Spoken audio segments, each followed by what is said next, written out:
بسم اللہ الرحمن الرحیم والصلاة والسلام علی رسولہ الکریم وعلی آلہ وصحبہ اجمعین۔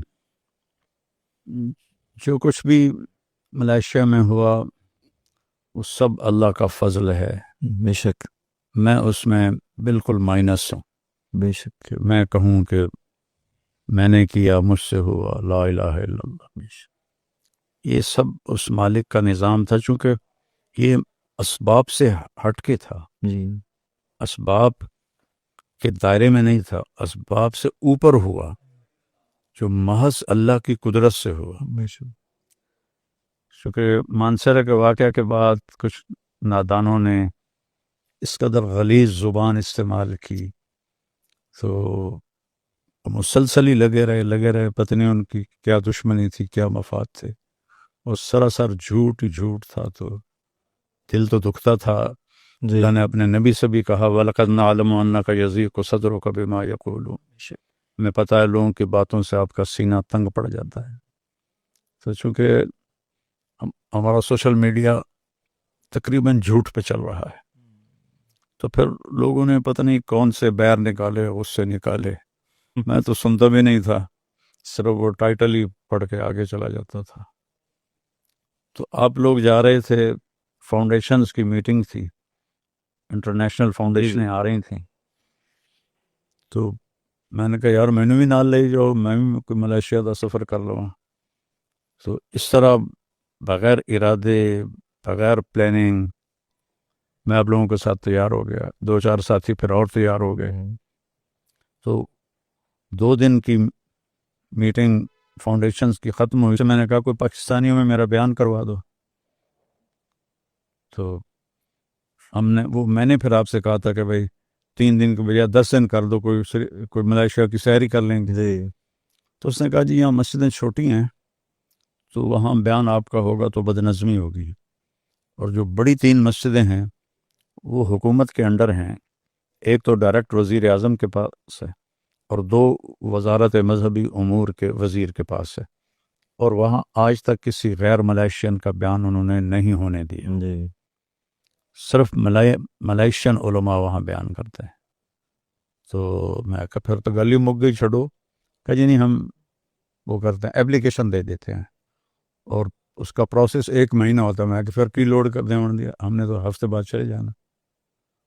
انہوں نے توکل اللہ دے دیا، پتہ نہیں وزیر کے دل میں اللہ نے ڈالتا تو اللہ ہی ہے۔ اس نے کہا مجھے اس آدمی کی سی وی بھیجو جس کی درخواست تم نے دی ہے۔ ویکیپیڈیا سے جو کچھ بھی میرا بایو ڈاٹا تھا وہ اس کو بھیج دیا۔ اس نے پڑھا تو ایک چیز جس سے وہ متاثر ہوا کہ پچھلے 12 سال سے 500 جو مشہور ملت اسلامیہ کی شخصیات ہیں جی ان میں میرا نام مسلسل آ رہا ہے۔ یہ بھی اللہ کا فضل ہے بیٹا، جی بے شک میں تو جانتا بھی نہیں کون یہ نام بناتا ہے، کون کرتا ہے۔ تو اس بات سے متاثر ہو گیا کہ یہ کون عالم ہے جو 12 سال سے مسلسل 500 میں آ رہا ہے۔ اللہ ان کا میں اس کا بیان کی اجازت دیتا ہوں اپنے بہاو پر۔ جی ہم نے کبھی کسی غیر ملائی کا بیان نہیں کرایا، لیکن انہوں نے درخواست کی تھی ڈائریکٹ اردو میں، کہ نہیں ساتھ ملائی میں ترجمہ ہوگا، میں چاہتا ہوں اس آدمی کو میری عوام بھی سنے اور میں بھی سنوں گا، بیان میں بیٹھوں گا۔ اس طرح وہ طے ہو گیا۔ ہم جب ملنے گئے آپ بھی ساتھ تھے، انہوں نے بہت بڑا پروٹوکول دیا، عربی بھی جانتے تھے تو بات چیت آسان ہو گئی میری ان کے ساتھ۔ تو بیان میں وہ ایسے میرے سامنے بیٹھے تھے، 1 گھنٹہ میں نے اردو میں کیا، 1 گھنٹہ ملائی میں ہوا، 2 گھنٹے وزیر ہو کے ویسے بیٹھا رہا، اور وہ قلم اور ڈائری اس کے ہاتھ میں تھی، وہ اس میں نوٹس بھی لیتا رہا۔ بیان کے بعد وہ پیچھے کمرہ تھا، جلدی سے وہاں لے گیا اور کہنے لگا میں نے زندگی میں آج تک ایسا بیان کبھی نہیں سنا، اور خاص طور پر جو آپ نے اللہ کے نبی کا نسب بیان کیا ہے، یہ میرے لیے زندگی کی سب سے انوکھی اور خوبصورت اضافہ تھا میرے علم میں یہ، تو میں بہت شکر گزار ہوں۔ تو پھر جب ہم نکلے تو آپ نے دیکھا کیسے وہاں نعرے لگے اور کیسے لوگ پڑے، تو مجھے پھر وہ سارے یہاں جو سوشل میڈیا پہ عروج سے زوال مجھے اللہ نے دکھا دیا دھلتا ہوا کہ یہ دیکھو کیسے اللہ دھو رہا ہے، اللہ مجھے بڑے بول سے بچائے، اللہ مجھے فخر سے بچائے، آمین میں تو کوئی نطفہ منی ہوں، کل کو ایک مردار جثہ ہوں، درمیان میں پیشاب پخانہ بھرے ہوئے ہوں. ہاں اللہ راضی ہو گیا تو میں بہت بڑا آدمی ہوں، اللہ ناراض ہو گیا تو میں جانور سے بھی بدتر ہوں. تو پھر اس کے بعد انہوں نے درخواست دے دی کہ جی اردو میں ڈائریکٹ کی اجازت ہو جائے. تو ان دو مسجدوں میں وہ آپ نے بھی دیکھی ہیں، ترکی ماڈل تھا، بہت جی ماشاءاللہ بہت ہی خوبصورت.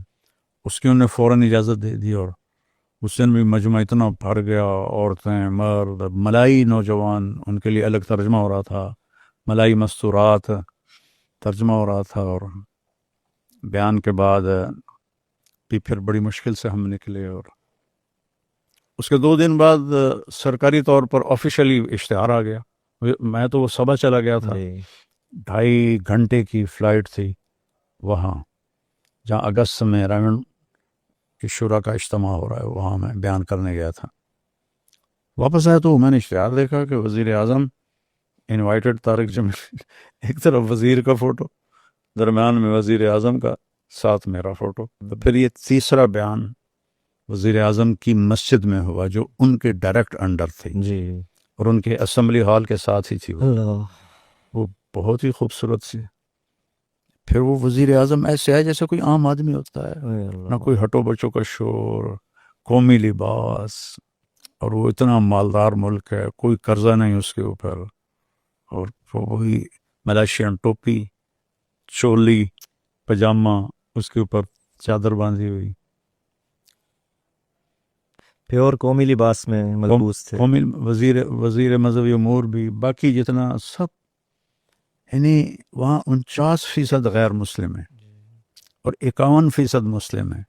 اس ماحول میں ہر مسلمان لڑکی کے سر پہ اسکارف ہوگا، یہ پکی نشانی ہے. بچی کے مسلمان نیچے ٹراؤزر ہوتا ہے، ان کا لباس ہے، سر پہ اسکارف ہوگا. اور پھر وہاں پونا گھنٹہ بیان ہوا، 20-25 منٹ اردو میں، اور ایسے ہی 20-25 منٹ ملائی میں. انہوں نے اپنے ملک کے سارے بڑے علماء بلائے تھے، وزیر اعظم میرے اس طرف بیٹھے تھے، تو وہ سارا میرا بیان سن رہے تھے. اور پھر نماز میں وہ میرے برابر کھڑے ہوئے. نماز کے بعد میرا ہاتھ پکڑ کے مجھے اوپر سٹیج پر لے گئے اور مجھے بٹھایا. پہلے مجھے بٹھایا، پھر خود بیٹھے، پھر ان کا جو وزیر تھا وہ بٹھایا، پھر انہوں نے 3-4 کرسیاں لگوا کے جو ان میں بڑے بزرگ علماء تھے ان کو اوپر بلایا. تو پہلے اس نے خود ملائی میں بات کی، مجھے تو سمجھ میں نہیں آئی، شکریہ کا مضمون تھا وہ. پھر ایک عالم نے سے انہوں نے بیان کروایا مختصر، پھر ایک نے دعا کروائی وہی مختصر. جب ہم نیچے اترے تو لوگوں نے میرے اوپر رش کیا، تو وزیر اعظم نے میرا ہاتھ پکڑ لیا. جیسے یہاں یہ نہیں شاگرد میرے، یہ کہ میرے گارڈز ہیں، جی میرے پکڑ لیتے ہیں مجمع سے نکالنے کے لیے. وہ مجمع ٹوٹا پڑ رہا تھا اوپر. تو تھوڑی دور گئے تو پھر وہ ایک پولیس افسر نے میرا ہاتھ چھڑا کر وزیر اعظم سے خود پکڑ لیا. میں سمجھا یہ جو سیکیورٹی ہے نا اس کا انچارج ہے، جو پی ایم کی سیکورٹی، انور عظیم کی سیکیورٹی تھی. میں نے کہا اس کا یہ انچارج ہے، وردی میں تھا. بڑی مشکل سے ہم دھکے کھاتے ہوئے باہر نکلے. تو پھر میں ان کے پروٹوکول میں پہلے ان کو میں نے جا کے گاڑی میں بٹھایا، بٹھا کے تسلی کر کے میں واپس آ کے اپنی گاڑی میں بیٹھا. 2 منٹ بعد وہ پھر میری گاڑی کے پاس پہنچ کے ناک کر رہا تھا. شیشہ نیچے گیا. میں نے کہا سر واٹ ہیپن، کیا ہوا سر؟ کہا میں دیکھنے آیا ہوں تم آرام سے بیٹھ گئے ہو کہ نہیں. پھر تعارف کرایا کہ یہ پولیس والا جو ہے یہ ہمارا آئی جی پولیس، آئی جی پولیس ہو کر اس نے سپاہی کی طرح میرا ہاتھ پکڑے میری گاڑی تک مجھے پہنچایا. اور پھر فل سرکاری پروٹوکول کے ساتھ ہیوی بائکس اور پولیس کی گاڑیاں، جیسے کوئی اسٹیٹ کا نہیں ہوتا ہیڈ، جی اس کو جس طرح پروٹوکول دیتے ہیں. پونے گھنٹے کا سفر تھا وہاں سے جہاں ہم ٹھہرے ہوئے، جی جی پورا پروٹوکول گھر چھوڑ کے ہمیں آیا. جی تو میں اس کو محض اللہ کی قدرت سمجھتا ہوں، کوئی اس کی لاجک مجھے سمجھ ہی نہیں آتی. بے شک. یہ صرف میرے اللہ نے کر کے دکھایا کہ ہوئی باتیں اثر کرتی ہیں. جی تو جس طرح لوگوں نے زبانیں دراز کیں اور جس طرح وہ بولے. میں نے تو کسی کو جواب نہ دینا ہوتا نہ دیا, لیکن میرا اللہ نے خود کفایت فرما دی. الیس اللہ بکاف عبدہ, اس آیت کو میں نے وہاں دیکھا. ورنہ ایک پاکستانی عام شہری ہے اور وہ پہلی دفعہ ملائیشیا جا رہا ہے تو وہ جا کے گورنمنٹ کا اسٹیٹ گیسٹ بن جاتا ہے اور وزیر اعظم بھی اس کا ہاتھ پکڑ کے ساتھ چلتا ہے. تو اس کی میں کیا کوئی لاجک پیش کروں سوائے اس کے کہ وہ تو عز من تشاء و تذل من تشاء وللہ العزت ولرسول. اللہ کا شکر ہے مجھے کوئی فخر نہیں ہوا, الٹا مجھے ڈر پڑ گیا کہ یا اللہ کہیں میں تکبر میں نہ آ جاؤں, کہیں عجب میں نہ آ جاؤں. تو یہ اس کی کارگزاری. جزاکم اللہ جی بہت. آسک MTJ, پوچھئے اپنے دل کی بات. اپنے سوالات ای میل کریں manager@tariqjamilofficial.com. اس کے علاوہ آپ اپنے سوالات مولانا کے آفیشیل فیس بک اور انسٹاگرام پر بھی پوچھ سکتے ہیں.